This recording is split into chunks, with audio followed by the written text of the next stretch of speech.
This is Examine Sport, a podcast of the Sports Ethicist. I am your host, Sean Klein.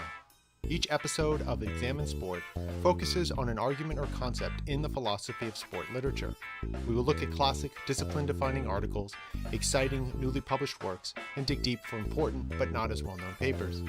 You can subscribe, comment, and find an archive of all the shows, along with links and related information at sportsethicist.com.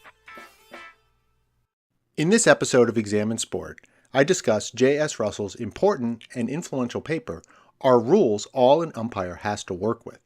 Published in the Journal of the Philosophy of Sport in 1999, Russell presents a theory of sport adjudication that he argues better explains sport, the role of officials and umpires, and guides those officials in officiating their sports. It's also important as a major paper for understanding one of the central philosophic accounts of sport. This theory, often referred to as interpretivism, has many proponents, and Russell's paper is one of the first explicit attempts to explain and apply the theory. Now, in order to get a good sense of the arguments in Russell's paper, I'm going to cover it in 2 episodes. This is part 1. Now, Russell tells us that his primary aim in the paper is to shed light on the nature and limits of umpires' discretion in interpreting and applying the rules of the games they adjudicate. So in order to do this, Russell needs to explain why there is a need for umpire discretion in the first place. Aren't umpires and referees just making calls according to the rules of the game? Shouldn't they just take the rules in the rulebook and apply those to the game being played? Why do they need discretion or theory about interpreting and applying the rules? Now, Russell calls this view the ideology of games. It's a view that the rules of a game are fully authoritative and determinate. The rules fully set the terms of the game and its permissible and impermissible behaviors. In this way, Russell says, it provides a refuge from the uncertainty that accompanies the institutions of life in the real world. But Russell says this is an erroneous, hopeful illusion. While acknowledging that this ideology of games is prevalent among participants, fans, and umpires, he argues that it is false and can't account for what actually goes on in the adjudication of games. Quote, "It obscures the untidiness of rules and institutions," end quote. And once recognized, quote, "the issue of the proper nature and extent of umpire discretion cannot be ignored," end quote. Now, to show how the rules can fail to be sufficient, he presents several hard cases. So these actual cases demonstrate scenarios where the official rules of a game were indeterminate, leaving gaps that needed to be filled in by umpires. Now, for the sake of time, I'm only going to briefly touch on these cases. Now, the first is called helping out at home. So this is the case where Ruddy Mack scored a run and so is no longer a base runner.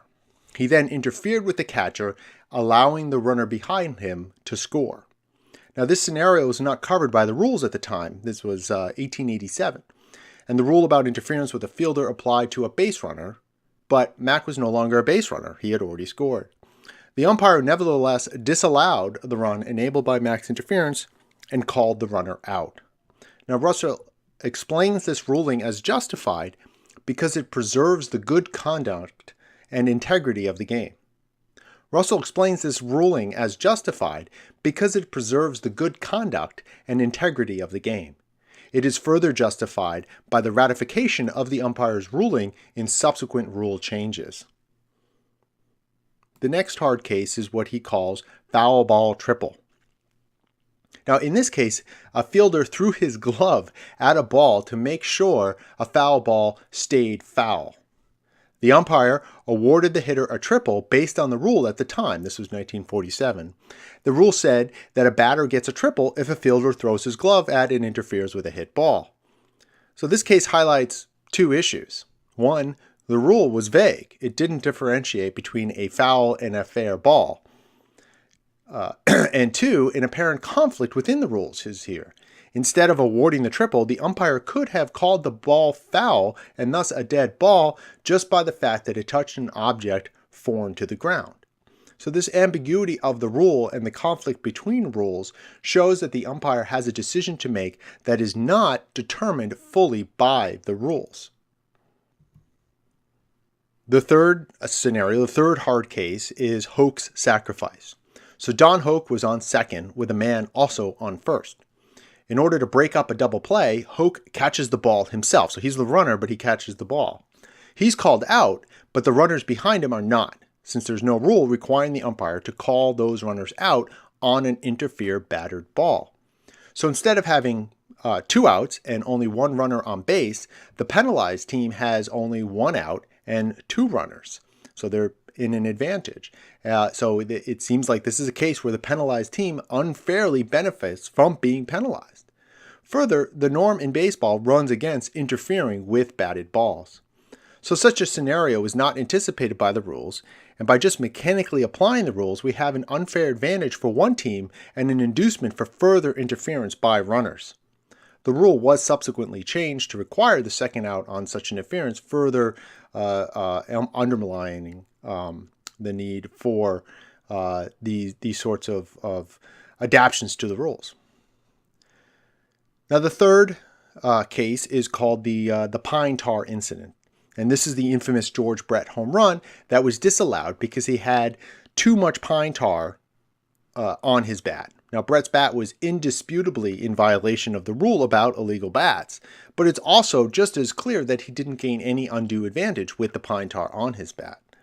The umpire felt compelled to rule Brett out based on the rules. The league president, Lee McPhail, reinstated the home run based on the idea that, quote, the ruling was not in keeping with the intent or spirit of the game itself, declaring that, quote, games should be won and lost on the playing field, not through technicalities of rules. Now, these cases show that rules may be vague or indeterminate as to meaning, intent, or scope. Rules may conflict. Rules may fail to foresee situations that must be regulated to ensure the good conduct of the integrity of the game. Thus, there is a, quote, practical necessity for the exercise of discretion by umpires that goes beyond immediate rules of the game, end quote. So this need for discretion shows the need for theory to explain and guide the exercise of this discretion. Now, Russell argues that Ronald Dworkin's theory of law can be a useful guide here. Now, without getting too deep into the legal philosophy, there are a few key ideas relevant for Russell's project.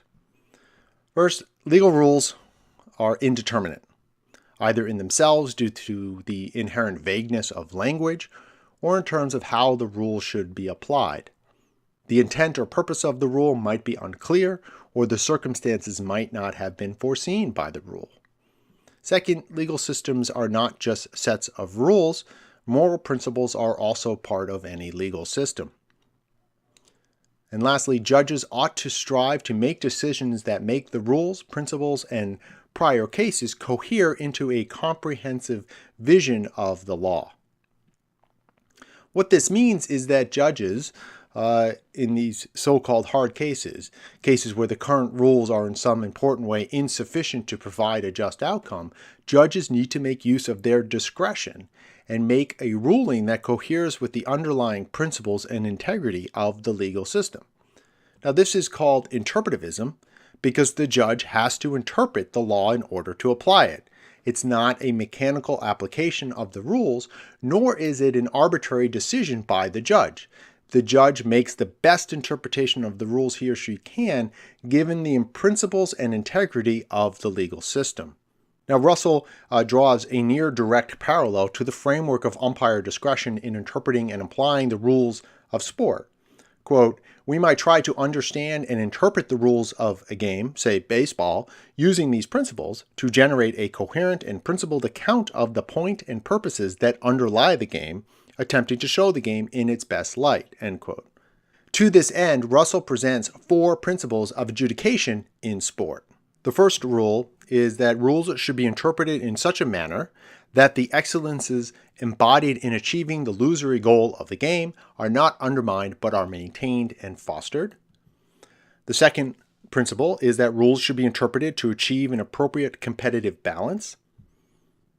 The third principle is that rules should be interpreted according to principles of fair play and sportsmanship. And lastly, rules should be interpreted to preserve the good conduct of games. Now, Russell doesn't intend this to be an exhaustive list. There are other principles that might be relevant for a given game or set of circumstances, but these provide, according to Russell, the general framework of adjudication. So let's briefly look at each in turn. So rules should be interpreted in such a manner that the excellences embodied in achieving the illusory goal of the game are not undermined but are maintained and fostered. Now, if you have listened to the episodes on Bernard Suits and his view of games, this will be somewhat familiar to you. The basic idea is that games are fundamentally about overcoming arbitrary obstacles. We develop skill sets to overcome these obstacles, and the superior players are ones with superior excellences at overcoming. The rules set the context for these obstacles and excellences, and so they need to be interpreted in ways consistent with this. Russell calls this, quote, the first principle of games adjudication. It is the most fundamental principle for adjudication. The other principles are in many ways just more specific applications of this first principle. Now, the second rule or principle is that rules should be interpreted to achieve an appropriate competitive balance. As a means of making sure that all participants have a fair chance at participating and demonstrating the illusory excellences of the first principle, umpires should interpret rules to make sure that they do not, quote, unduly prejudice the outcome from the beginning in favor of some of the participants, end quote. This is one of the reasons why the umpire in Helping Out at Home was justified in making his ruling, or the umpire in Hoax Sacrifice was wrong in not calling the second out. Both cases, in their own way, highlight the importance of allowing the players the opportunity to demonstrate their excellences and skills of baseball. Allowing interference with the catcher or a possible double play reduces the competitive balance between offense and defense, between the skills of base running and of fielding. The third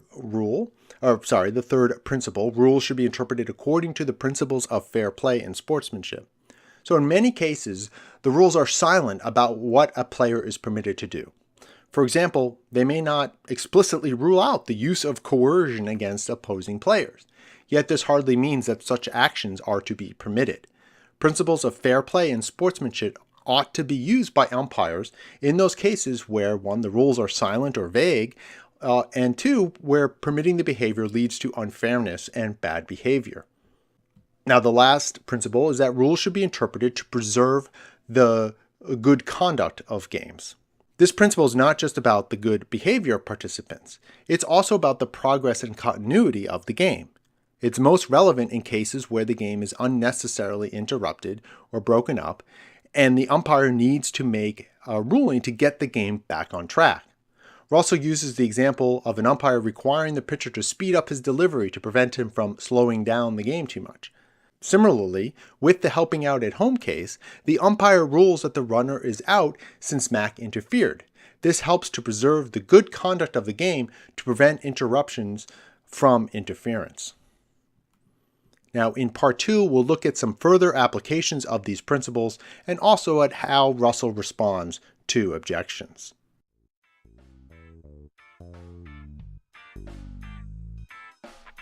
Thank you for listening to Examine Sport.